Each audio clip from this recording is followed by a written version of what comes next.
On a tous déjà ressenti ça, non? Cette impression d'être un peu coincé, comme si le cerveau tournait en boucle sur le même stress, la même anxiété. Eh bien aujourd'hui, on va voir que notre cerveau a en fait un super pouvoir caché pour dépasser tout ça. C'est une capacité qu'on a tous et on va décortiquer ensemble comment l'activer. Alors, voilà notre feuille de route. D'abord, on va essayer de comprendre pourquoi on se sent parfois bloqué. Ensuite, on va découvrir la clé biologique qui permet le changement.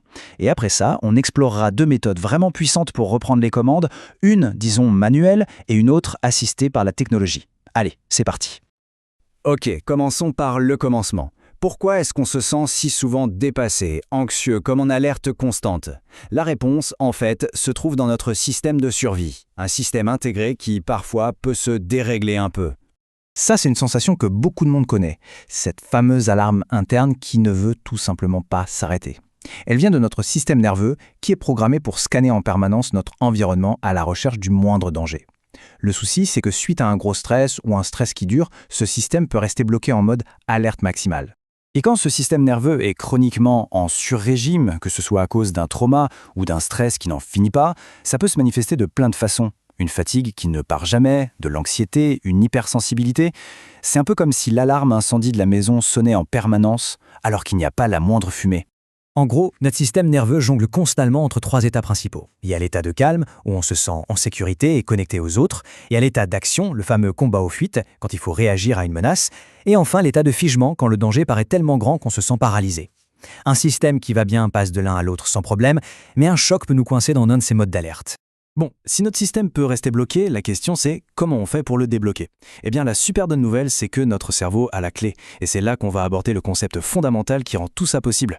Pour bien comprendre comment notre cerveau apprend, on va prendre une petite analogie, toute simple. Imaginez ça. Cette image, elle est parfaite pour ça.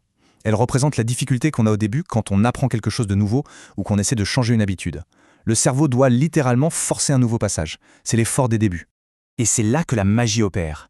À force de passer et de repasser par ce même chemin, il se transforme en un sentier bien visible, bien tracé. C'est exactement comme ça que ça marche pour les connexions entre nos neurones. Plus on les utilise, plus elles deviennent rapides, efficaces et presque automatiques. Et ce phénomène, il a un nom scientifique absolument magnifique. La neuroplasticité. C'est tout simplement la capacité fondamentale et prouvée de notre cerveau à se réorganiser, à créer de nouvelles connexions, et ce, tout au long de notre vie. Ça veut dire que le changement n'est pas juste une possibilité, c'est carrément inscrit dans notre biologie. D'accord, c'est bien beau de savoir que le cerveau peut changer, mais concrètement, comment on fait pour l'encourager activement à le faire? Dans cette partie, on va voir des stratégies bien conscientes pour, en quelque sorte, sculpter notre propre cerveau. Alors, il y a 4 piliers pour ça.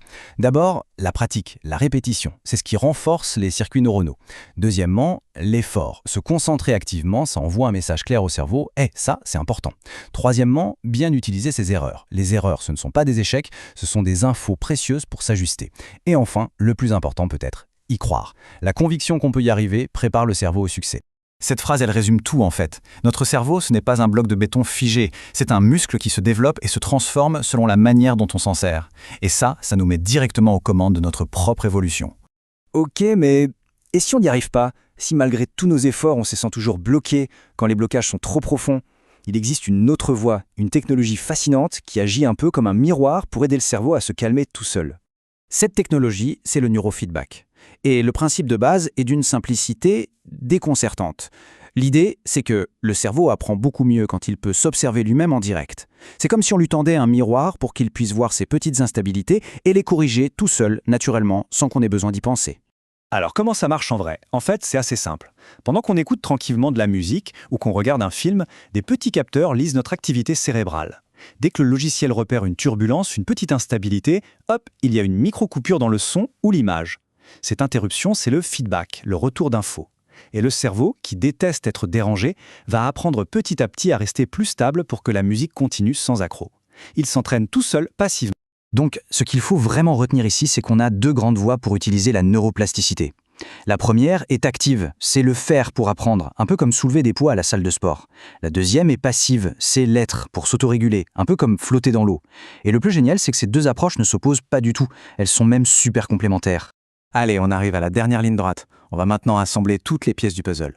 Parce que l'objectif final, c'est quoi? C'est de se construire un système nerveux plus souple, plus résilient, pour vraiment reprendre le contrôle de son potentiel.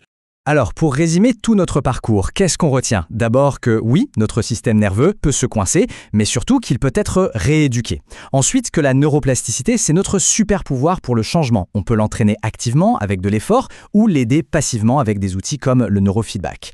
Et surtout, l'objectif n'est pas d'être calme tout le temps, mais d'avoir un système flexible, capable de s'adapter. On va finir sur cette pensée. Le potentiel de changement est déjà là, il est câblé en nous, dans notre cerveau. Finalement, la seule vraie question qui reste, c'est: est-on prêt à l'activer?